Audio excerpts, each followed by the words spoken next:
BNP সরকারকে আমরা আহ্বান জানাই, দয়া করে আপনারা পুরনো পথ থেকে বের হয়ে আসেন।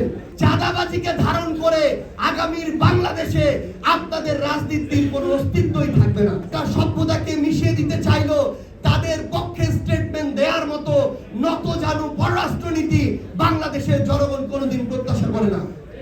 আমরা আহ্বান জানাবো আমার এই বিএনপি সরকারকে আমরা আহ্বান জানাই, দয়া করে আপনারা পুরনো পথ থেকে বের হয়ে আসেন, এই মনস্তাত্ত্বিক দ্বন্দ্ব থেকে বের হয়ে আসেন।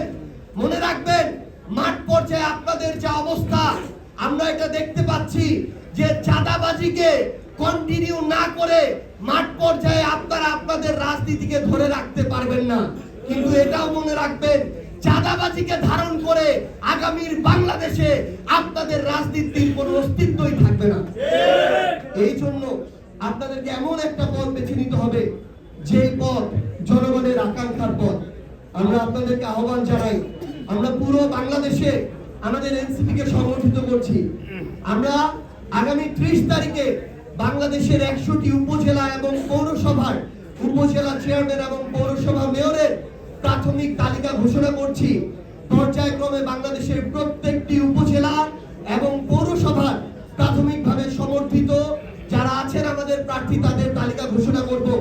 আপনারা আগে যেই রাজনৈতিক দলই করুন না কেন, আপনাদের যদি ফ্যাসিবাদের সাথে তাদের ওই ফৌজদারি অপরাধগুলোর সাথে সংশ্লিষ্টতা না থাকে, আপনারা যদি জুলাই গণঅভ্যুত্থান বিরোধী না হন, আপনাদেরকে আমরা আহ্বান জানাই আপনারা আমাদের সাথে আগামীর বাংলাদেশ গড়ার লড়াইয়ে যুক্ত হন।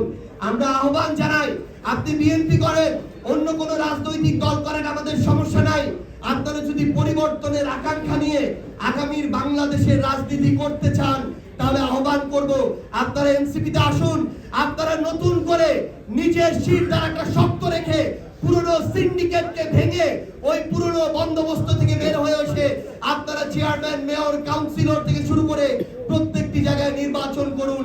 এনসিপি তাদের সর্বোচ্চটুকু দিয়ে আপনাদেরকে সহযোগিতা করবে ইনশাআল্লাহ।